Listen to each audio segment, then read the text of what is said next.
Rap Remix 3 present. Remix by Kanabi Mix. دور نفس میکش یکی یه نفس یه ما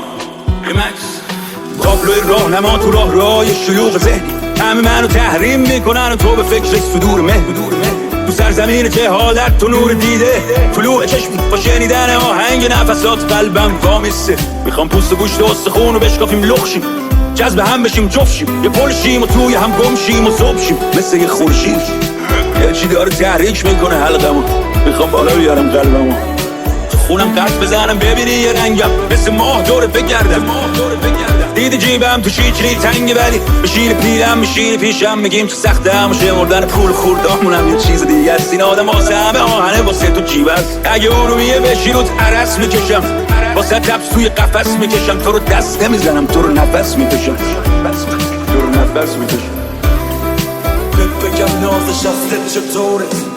بانو من عاشقتم پروانه میشم واسه شم واسه من باش واسه من کهنه شو تو قلب تازه من اگه یه توفانی من گردشم اگه سرطانی من دردشم هر رنگی باشی هم رنگشم تو اتفاقی و من لرزشم وقتی روتم نفس سخته من و تو تن عرق کرده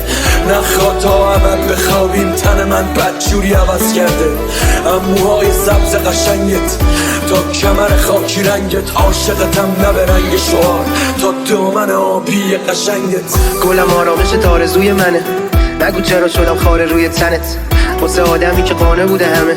زندگیشو اگه وانموده همه لبخنداش باز پژمرده خندیده واسه اونی که ای خط خورده بد دیده ته شیشه های الکلی تصویره ای مردی که در کل عوض میشه گل من میشم زخم رو تنت حرف رو لبت رنگ تو شبت قسم به همین اشک رو صفه فرقی نداره دردمون همه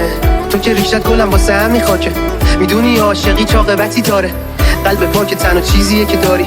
نزا اونم همش مال کسی باشه آره میگی من پر خودشیشم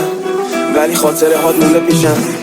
گفتی قافیه ها پول نمیشن دورم پره ولی میزنم به سوی نیشخن بزا بگم عاشقتم قبل هرچی بدون کار دستم میده این قلب وحشی دلم تنگ شده خیلی برای شبای شهرم همون شهری که